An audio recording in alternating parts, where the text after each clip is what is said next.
حلو. ابن مسرح العرايس واللي بيحب مسرح العرايس واللي عايش جوه مسرح العرايس واللي شارك في كل عروض مسرح العرايس الفنان عهدي صالح.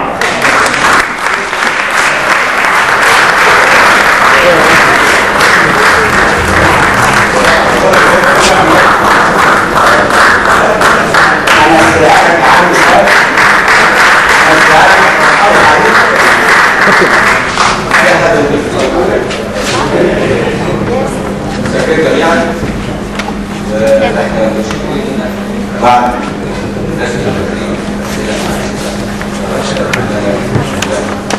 طبعا باختصار شديد جدا لكل الناس الموجودين احباب